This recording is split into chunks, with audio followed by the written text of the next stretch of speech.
Thanks for staying with us. Minister of Education Ronald Thwaites believes the disparity between student performance in traditional and non-traditional schools is being reduced, and he has the data to prove it. More in this report from Joel Crosgill.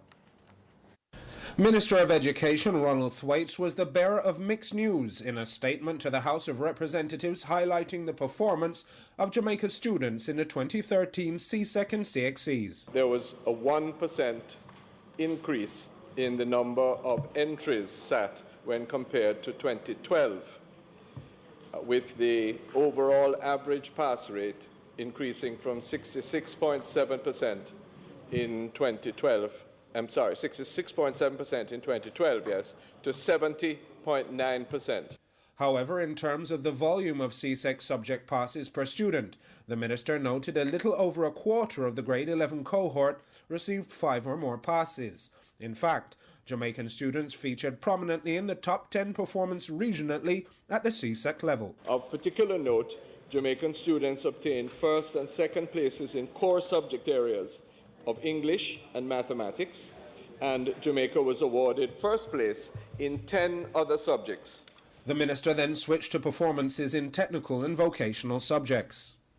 The first 6 places for building technology were awarded to Jamaican students last year. Several 2nd through 10th places were awarded for various other subjects such as social studies, Spanish, and technical drawing. And it should also be noted that Jamaican students featured prominently in the technical and vocational areas. You know, Mr. Speaker, we're finding more and more that our students have an aptitude for technical and vocational studies, and the bent of the educational system at the secondary level has to play to those aptitudes, as well as ensuring that the core academic competencies are achieved.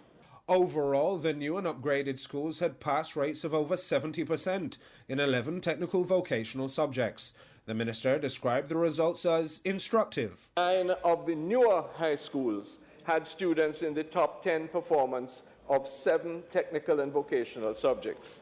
The minister noted that there was a marginal increase in the performance in CAPE in terms of subject pass rate. The most outstanding overall candidate in the region in the Caribbean Advanced Performance Examination was awarded to Dear Thomas of Ardennes High School.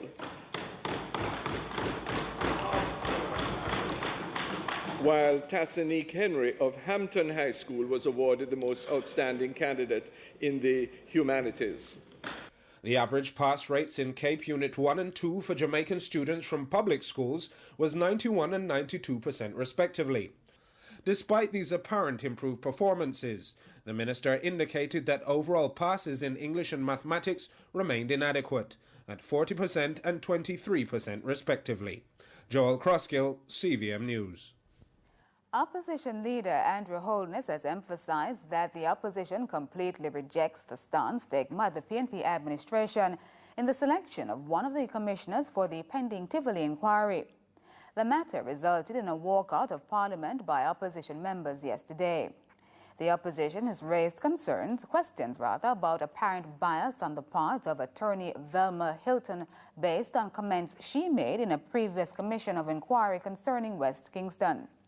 The JLP fears that in the coming inquiry, the people of West Kingston may not be fairly or impartially judged by a commission on which Ms. Hilton sits. In a release last night, opposition leader Andrew Holness stated that despite the efforts and concerns expressed by broader local and international stakeholders, the Attorney General confirmed the fact that the administration sees no reason for removing Ms. Hilton. The government has stoutly defended Ms. Hilton as a choice for commissioner. 1 man was killed and 3 others, including a child, were injured in a 2-vehicle crash on the Braco Main Road in Trelawney yesterday evening. Dead is Jamian Williams, 27, a farmer of Yallis, St. Thomas. Reports from the Falmouth police are about 3:50 p.m. Williams was driving a Toyota Corolla motor car along the roadway heading towards St. Anne when the vehicle collided head-on with a motor truck that was traveling in the opposite direction. He died on the spot. The other 3 passengers who were in the motor car, a man, a woman, and a 7-year-old boy, were taken to hospital where they were admitted in stable condition. Personnel from the Falmouth Traffic Department are investigating. The country's small farmers are being lauded for their contribution to the nation's food supply. It was pointed out that Jamaica's 220,000 farmers are collectively feeding the nation.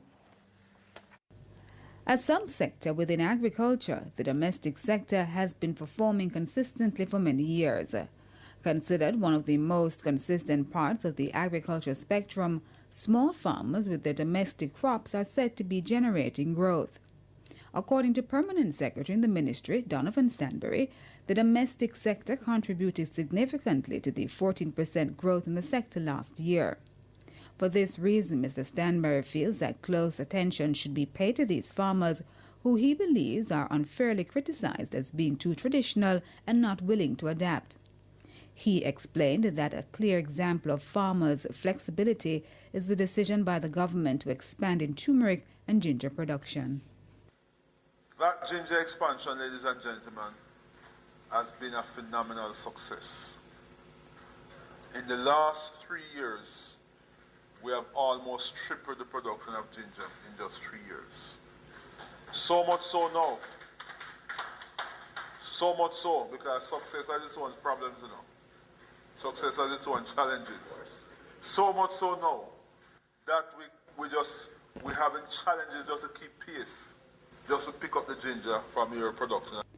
So with the mettle of small farmers tested over time with pests, diseases, natural disasters and predatory larceny, he urged Jamaicans to appreciate the contributions made by these individuals. I don't want Jamaica to take for granted. When you can go in a municipal market and go to the supermarket and you see all the range of produce and food, most of which are produced right here in Jamaica. That is a significant feat, and we have to salute the farmers of this country. The Permanent Secretary says it's up to the ministry, with the cooperation of farmers, to solve the problems within the sector. The ministry has to address every single layer of the value chain, right up to the consumer. And that is where we have some challenges, because it is painful sometimes to see the level of losses that are incurred between the farm gate to the final consumer in every single era of agriculture. We hear it ever so often, a comparison between Jamaica and the Asian country Singapore. Persons lamenting the tremendous advances made by Singapore in comparison to Jamaica's struggling socio-economic levels. Senior Cabinet Minister Dr. Omar Davies was commented briefly on the matter, opining that economic performances is not the only standard by which a country can be assessed. While addressing transport operators this week on their role in the Jamaican economy, Dr. Davies expressed the view that realistically over the next few years, Jamaica will not become wealthy. He said that's not the only criterion to judge by, noting that Jamaica has established in a range of areas that we outperform countries with far more resources and higher per capita income. Yeah, whenever they tell me about Singapore and all that, I like the discipline and all that, but I've been there and it's a boring country. And it's unlikely that Singapore going to produce Shellyan or a Hussein. So we don't need, much less a Bob. But we don't need to be there in order to establish ourselves on the world stage. A review is being undertaken in Canada in light of complaints about possible racial profiling targeting migrant workers. Some of these workers have made complaints in the past, including Jamaicans.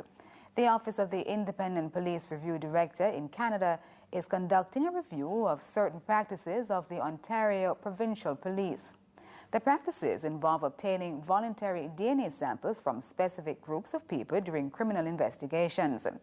The Independent Police Review Director notes that there are allegations that dozens of migrant workers who were asked to submit a DNA test for a criminal investigation did not match the description of the suspect except for their dark skin color. The review will examine public complaints filed and review and analyze evidence collected from investigations. We take a break now to make way for the Owen James report.